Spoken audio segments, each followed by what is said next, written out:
شوپینرم بوی رفم دوباره رزو سلاو و صبح و خیر و خوشی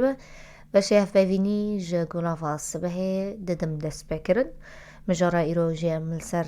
باخفن دیوانا وجه یا باکور روشلات سوریه دست برزه چالاکین هفته وجهی کتنه او جیل باجار کوبانیه و جاری دست بکرنه جبوی کوام زده تراغهیان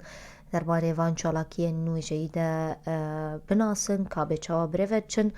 و چند روزاجی بردام بکه چو بشین وجهی هنه دوی هفتیا وجهی ده برز آراس حسو برپرسه دیوانا وجهی لکوبانی دریا تليفوني راوي لقلم با صباح بخير. دم باش صباح بخير جي جبو كوداري نوا وشو بينارين بيار اف ام را هلاك سباش. دست بکه برز آراس سپاش بو ویدر فتی و دو خازم هون دست بکه بحثا چالاکین هفته یا وجهی بکن شو هاتنه دست بکرن بارم دو لکوبانی دست ببو چاوا بریو چنو و بو چند روزان بردام بکه. بله دیسا جاکدن روش باش جوارا بخوده لجمع وقت دیوانا وجه امتزان کاری دیوانا وجه بیتر به نرخاندنی پرتوکان و بیرادبن و کم بیجن پشتگیریا وجوان و نویسکار و هلبسوانان لیلی رخ به که جیش خواست سالانه نه وقت چالاکین ممین هفته وجهی هیا بیرادبن سالا یکم وەک ساڵە پار لە باژارێ قامشلۆ هاتە لەدارخستن شخوا وەک هەدەف ساڵێ باژارێکی تێلدارخستن ئیساڵشی کۆبانێ هاتە هەلبژارتن ساڵە تێژی مەسەلەن وێ لە باژارێکی تم بێ bi wî rengî bawekî dorveger em dixwazin hemû bajarên xwe yên li Bakur û Jilatê Sûriyê bajar bi bajar têda xebatên wêjeyî hefteyê wêjeyî têda pîtêr geş bikin. باشه پیام آرمان جنوه ین سرکه جل درخستنا و هفته یا ویژه‌ای چونه؟ بله براستی هیاما بدرکتنا ام بیژن بدسپیکرنا شوش و جواب کردستانی را و گشادان انوی بیتر لحریمین باکور و جلات سوریه ام دبینن که براستی خبات انویجی خبات چاندی و کی سیاسی همو رنگین خواه و ویجی جید ناو دا بیتر کتیه لودکه خواه گشادانه و پشت که یعنی تابی چه به کردین خواه چه به کماسین خواه یعنی او خبات بردام دکن خبات نفساندنه خبات ابیجن تشویقنا ویجی چه آستین پیمانگه و زانینگه مدا بیرنگی لو ما بیوشتی پیوه کل رخوه که خبات خواه این نویسکی دقاده ادبیات دا ویجی دا ام فرنگانا ببینن فلو ما بیوشتی پیهات که وان چالاکیانا بیتر دواره پراتیک دا جیوه خبات خواه ببینن تشتین که دوارین ویجهی دا دوارین ادبی دا که من کرتن ام لسروان نقاش بکن لسروان بنرخینن بریا اکادیمیسیانی مرا بریا هلبسوانان بریا لیکولینه را بریا هر کسی که خمخورین خباتین ویجهیه هر کسی که خود بروی کاری دا دبینه ام دبین که بان کسان هم وی خباته پار بکن و بیتر دوارین رخنین ادبی و جدید دا ام دبینن که براستی پشتی که لجمع بصدان برهمین و جدید چجالی رومان هلبست جیروک کلک جورین دین این ادبی درکتنه وقت مگوتی چبکیم و کرتی خواهی بیوستی به های آلی و رخنهی جلی ورن ایرین اینه که ام تخوازن گیری بدون ویه که باوی که زانستی او تکستین که ایرو تین نفساندن دوی او تشت ورنه نرخاندن داکو بیتر او ده هیاما او نهده سالان دا ایدی بگه آستک که خباتی نفساندنه با لگوری بیوانین ویجه جهانی این ادبی بگشتی چاب چرنگی تین نفساندن لگور وان بیوانانا بحیث که ورنه بریخستن کرن لگور وەک هون دبینن گرنگیال دارخستنا وەک ئەوێ چاڵاکیە ji بۆ وێژەیە کوردی تایبەت چ گرنگیاوێ هەیە؟ بله نها ام دزانن يعني نها وجه جهاني يعني جي وجهين روجلات نبي قبل ام بالا خاطني كي چه بريا برهمين خوا چه بريا چالنگي خوا راستی گشتی آستک تیر بونه يعني ف يعني لبوجه كردي جي ام زانج بر شرط مرجن كو ايرو كرد تيرا در باست بن گلک جاران روشا کردان چه گلک جاران روشا کردان وکری سرکفتی دمینه تم روشا وجه دی جی پیرا بوه روشا وکری تای روشا سیاسی جو وکری وکری تای ایرو گوان بالا خود دنی که کشدانین شورشا روژاوی کردستان ایرا راسی وجه کردی جی پیرین خواه پر خورد بو چه بریان پیمانگهان چه بریا زانگهان چه بریان درکتن آوان نفشین نو و ایدی دست به نفساندنه کرن پیلکه بیجن بلاف بونه حتی وکرن لو ما ام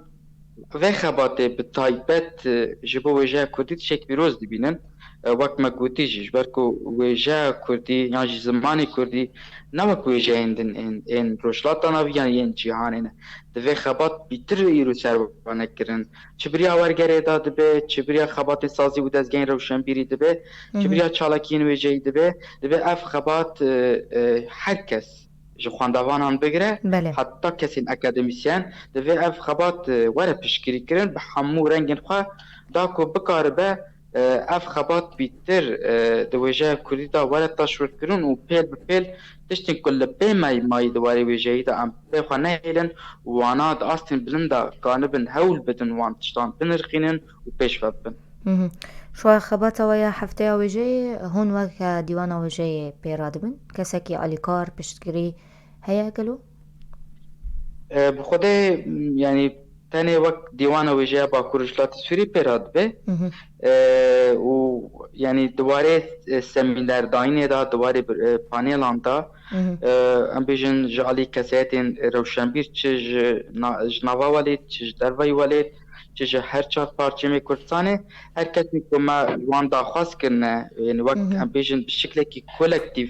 bi hemû rengan bi hemû kesan يعني ام دوي هولداني دانا تبي سدي سد ازوي يعني ام تدا سر نكتم منشي لهولداني مهنك بحمور انكانا بتبلي بكن يعني كسين درفاي وليد كردين درفاي وليد شي بزان بنف خباتي مال روجاوي كردستاني تشرنكي داوم تكن يعني جي كسين كنت في واريتا بسبور في واريتا خورد ام ده هولدانا ويا كده انا قربن بيني ام بيجي دنك بدانا كي لفي هريمي ما ورا تشكرن وبيتر وان بكسن دفي واريدا خورت ما امبيجن ما مرة اخفين ما وانا تيكي داني هر کسی که دوا کی جانواری خدا خورد بریا سمینار بریا پانیل ما تخواست باشتاری في هفته وجهی باشم هناکی لسر پروگرام و چالاکین هفته وجهی باقون بله شخوا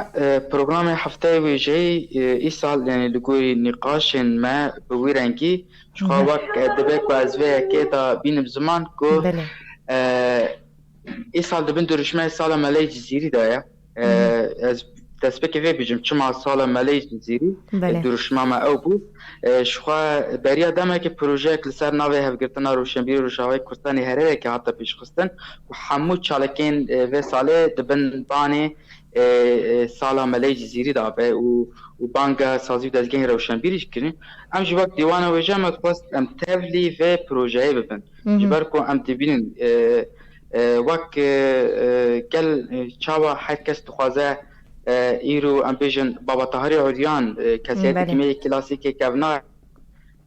تدیرو که ده حتی نادا تخوازه تون وک استونا وجه فارسی نشان بتن ایرو چه ایرو به تزین درد کهون درنی درد کهون او یکه کو ملی سیری دخوازن ببیجن والا او هلبستوانه کی ترک ام بیجن ببورنه او هلبستوانه کی لترکیه لب کردی نفسین گله گوسان یرنی برنگی درد کهون جه نقاشه که ام بوی وقت شخص ملی سیری جنوبا وشینن نام ورسر پروگرام ما وقت ما قوتي محوري كميل لسر ملاي جزيرية لسر ناصنامة وكردونا ملاي جزيرية يا دويامين لسر رومان روشا روماني وقشتاني روماني چه بزماني عربي چه بزماني كردي لباكور روجلاتي سوريا هاتنا نفسان آستاوي بچرنگيه روماني كو دركتنا بچرنگيه کیجان وریدان خلکین نویساندیه دوان وران دا اما هول دا ام کاربن دواری رومانی دا بنرکینن دبش سیامین دا جشوا پشتی وی کته لسر رخنه ویجهی رخنه ویجهی جی او جی لسر آستی رخنه ویجهی لبه هریم اما د چه آستی دا او تکستین می ادبی بچرنگی دوی ورنه نرخاندن وان وران دا ویل سر وری خفتاندن و جوه زیدتر کسین کو باشدار یندوی چالاکی می هفته ویجهی چه وقت ما قلتي الكوباني والهريمة ميديتن من بجو تبقى ورقة حتى بقى مشلوه كسين باشتار يند في برنامج حفظه وجيدة هنا ده همان ده ميدا چه كسات ما جباشور وجروشلاتي كردستاني حتى كسين كل درفي وليد جي كسين مي أكاديبسان يكود في واردة قالك خباطي معنا أو أنا جيوه باشتار بن يعني ما خواستيا وقت من هاد دسبيكا قلتنا خدا جيكود أم تخاطب برحكي كولكتيف يعني بحق بارچه هر هریم يعني أبيجن بيني أقادري كل سر حفظه وجهي هبه. شخوا تبحثا سمینران کرد و خازم هنکی مجار و هن سرناوین وان سمینران اگر سرناوین گرنگ هبن دمرا پارلوکه. بله شخوا وقت ما قلتي نادو سمینر يكمل بريفاتشو جعلي مامستا أشاك بارا فيفا لسر ناسنامه و هلبستن ملي جزيري بالدوای چارچوبه دا حتی پیشکش کردن مثلا ایروژی لسر کرد بوناوی بیتر لسر تکستین کو ملیجزیری دکی جانواری دا بکار آنیه دوای چارچوبه دایه و در آلی رومانی دا جی وقت مگوتی لسر نرخاندن اف چند سال داوی رومانی که هاتن نیفساندن چه زمان عربی چه زمان کردی رو شوان رومانا برنخینن او رومان کی جانواری دا هاتن نیستان لسر کشان باوتا هاتن نیستاندن ریبازا و گوتنی دوان رومانان دا چشی وازینه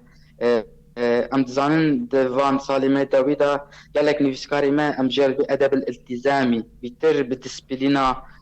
ام بیجن بشرط و مرجن شورشه و بوی چارچوه و بیتری کسین ام بیجن چه هلبسوان دبت چه نویسکار بتایبت رومان نویس دوی واری دا هاتن نیستان لسر برخوادان کلو شاوا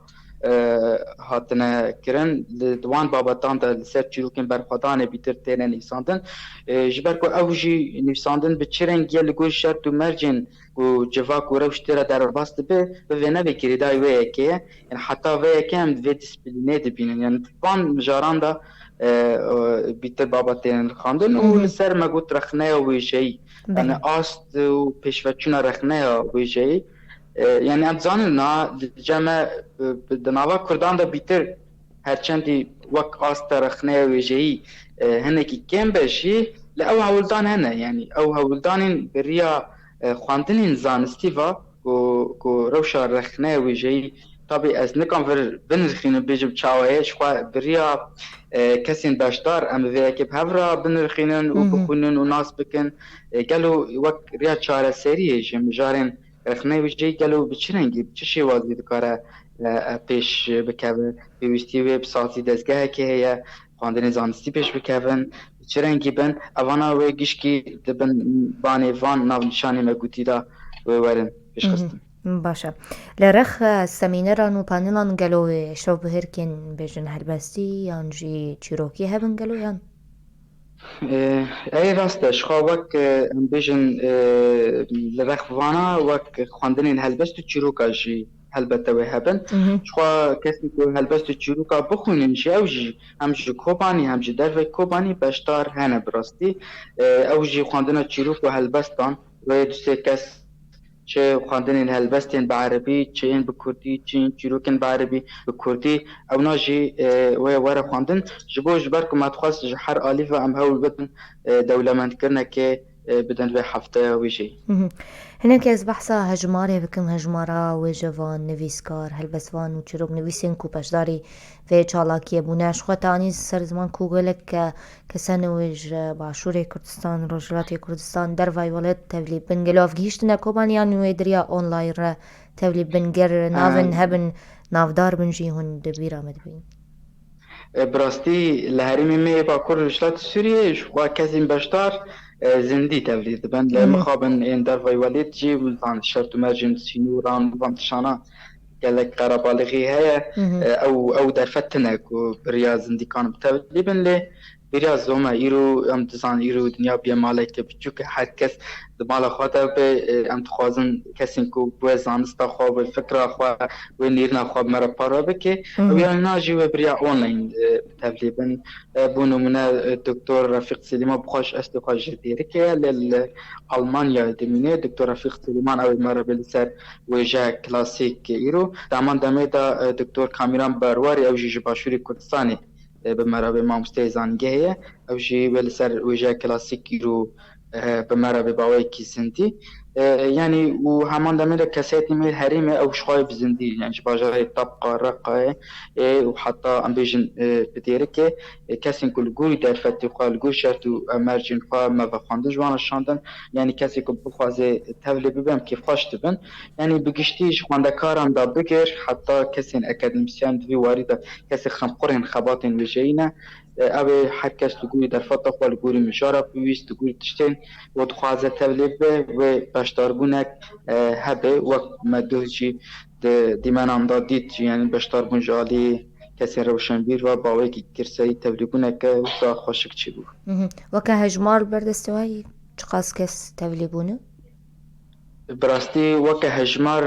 ji ber ku duh hate birêvebirin em tam nizan ka hejmar çi qas e wê çi qasa be lê wek li gorî duh yani teqrîben derdora not sed kesî hebû ji ber ku axaftina vekirinê jî hebû vekirin jî hebû ji ber vê yekê hejmar bi wî rengî bû ji ber ku me besta me bi rastî ne em çi qas hejmar me bes kesên di vî warî de xemxur kesên di vî warî de em bêjin guhdana xwe bi xebatên wêjeyî dike ew me re girîng e bêterî hejmar e. Ez behsa hejmara kesên ku semîner bêjin kesên ku wê panelan bidin ew kesên nivîskar û helbestvan tevlî lê carakê bûne bi giştî ser heftiyekê çend kesin? Belê na bi qasî ji xwe ji roja şemî do dest pê kir heta pêşemê ye kesên beşdar yani teqdîrî mirov dikare bê derdora sik kesî ye kes çi ji alî helbestxwandinê ve bê çi ji semîner û panêla ve derdora 25 sik kes yani di vî warî de beşdar in. Başa. Ji xwe li Qamişloyê jî ev çalakiyê li dar ketibû salên borî de ciyawaziya çalakiyên Kobanê jî hefteya Qamişloyê çi ciwazî çi tiştên nû hene ku wê divê çalakiyê de çêkirine? Rast e. Na bi rastî sala çûnî li bajarê Qamişloyê hat darxistin hinek mijar hene wek em bijîn wêjeya jinê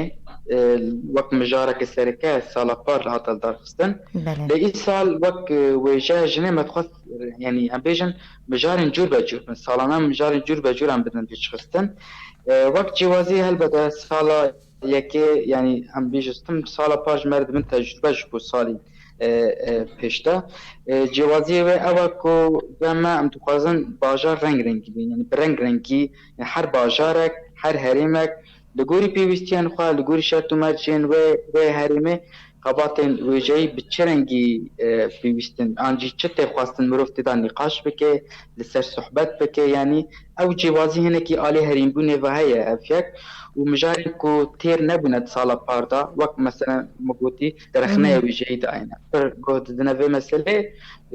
ji bo ku tekstên me yên edebîyên wêjeyî bi te pêş bikevin